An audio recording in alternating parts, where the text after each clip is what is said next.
Assalamualaikum Bang. Waalaikumsalam warahmatullahi wabarakatuh. Gimana kabarnya? Alhamdulillah. Ya, kita lagi di Pangkalan Bule Bang. Mungkin ada petuah-petuah atau pesan-pesan inspiratif yang mungkin bisa disampaikan. Iya benar. Bismillahirrahmanirrahim. Berkaitan dengan masalah kita sekarang ini kan, kita bisa melihat fenomena orang-orang itu sudah tidak merasa risih dengan perbuatan dosa misalnya ya. Kita bisa melihat bagaimana kasus pacaran remaja, bahkan ketika dia tidak berpacaran atau memilih untuk single itu malah mendapatkan cemoohan dari lingkungan pergaulannya, Dibully gitu ya. dibully. Memang tidak semua, tapi sebagian besar ya seperti itu. Gitu.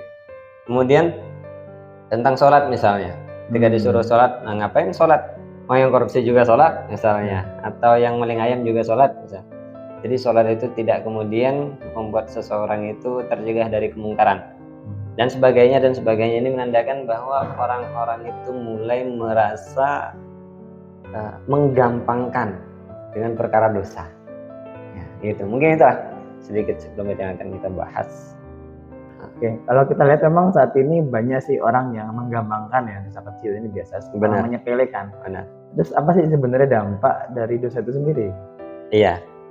Jadi memang dosa kecil itu sebenarnya kalau berkaitan dengan dosa itu nggak ada besar nggak ada kecil ya. Tetap aja dosa. Tetap aja dosa. Karena kalau bicara tentang dosa, kepada siapa kita bermaksiat itu. Maksudnya kita bermaksiat kepada zat yang maha besar, yaitu Allah Subhanahu wa Ta'ala. Tapi perlu perbandingan seperti inilah gitu. Misalnya Nabi Adam itu diturunkan ke dunia ya. Memang niatnya menjadi khalifah fil ardi, iya gitu. Tetapi kita melihat situasinya, bahwasanya Nabi Adam diturunkan ke dunia itu karena beliau itu ditipu oleh iblis ya. Gitu, sebagai musuhnya manusia. Dikatakannya, wahai Adam, aku dapat info baru nih, gitu. Apa itu? Demi Allah, ketika engkau makan buah khuldi itu, nah, maka engkau akan abadi di surga. Dan seolah-olah iblis itu menyampaikan, demi Allah bahwasannya larangan memakan buah khuldi itu sudah dihapus, itu sudah direvisi, kan seperti itu. Setan itu ya. Benar. Nah, bayangkan, karena satu dosa yang dilakukan oleh Nabi Adam, yaitu memakan buah khuldi, gitu kan, pohon itu maksudnya sajarah, pohon yang itu. Satu dosa menimbulkan Nabi Adam itu diturunkan dari surga menuju dunia.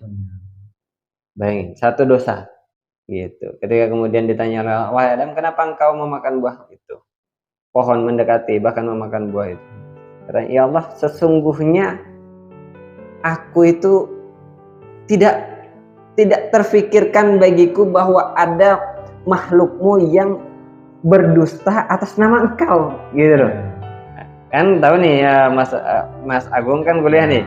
Kalau misalnya ada orang yang tukang bohong bilang, Gung, kamu dipanggil dosen ini, gitu. Memang kita nggak banyak tanya kan, langsung kemudian kita datang karena mencatut nama si dosen. Ya, gitu. Berbohong atas nama si dosen, gitu benar. Pasti kita tanya, Pak, ada apa Pak? Siapa yang manggil kamu? Itu urusan nomor 2 lah, ya kan? Gitu. Nah itu, akhirnya Allah itu kan iba, kemudian baru memberikan kepada Nabi Adam itu bekal. Bekal apa? Bacaan la ilaha illa anta subhanaka inni kuntu minadz dzalimin. Itu bekal dari Allah. Memang secara administratif memang kena kan? Dan dosanya itu adalah Nabi Adam dikeluarkan dari surga menuju bumi karena satu dosa. Nah, kita bayangkanlah gitu, kita nih manusia pengennya masuk surga gitu. Pertanyaannya, apakah kita itu sudah takut terhadap dosa? Berapa banyak dosa yang kemudian kita lakukan gitu? Dan apakah kemudian kita tidak berpikir bahwasannya hanya karena satu dosa Nabi Adam dikeluarkan dari surga? Kita dengan pedenya melakukan banyak sekali dosa, kemudian kita mengharap surga Firdaus gitu. Ya enggak salah. Ya enggak salah juga sih, ya minimal itu tadi. Minimal kita jangan menganggap remeh dosa, karena dari segi sejarah atau dari segi sanadnya itu dosa kecil pun mampu untuk mengeluarkan sesosok secerdas sekuat imannya gitu seorang nabi yang beriman itu dari surga karena satu dosa kecil. Gitu. Jadi intinya kita jangan sampai meremehkan. Terkadang memang ketika dosa kecil di mana kita terus melakukan lama-lama jadi gunung gitu. Benar. Jadi kalau bisa ya dikurangi begitu. Dikurangi dan dihindari sebisanya. Gitu. Jangan malah pede dengan dosa sampai membanggakan dosa ya. Aib sendiri diumbar. Benar. Itu terjadi saat ini begitu, malah ya kalau nggak yang aneh-aneh itu nggak viral. Nggak viral ya. Sampai maksud pun diumbar. Ini yang terjadi. Karena ngejar viral tadi. Iya. Mengejar pandangan manusia gitu. Sampai melanggar aturan Allah. Iya. Nah, mungkin itu dulu ya, kayaknya mau maghrib. Bener ya kan. Oke, terima kasih. Mudah-mudahan bisa ketemu lagi dengan materi-materi atau inspirasi. Amin.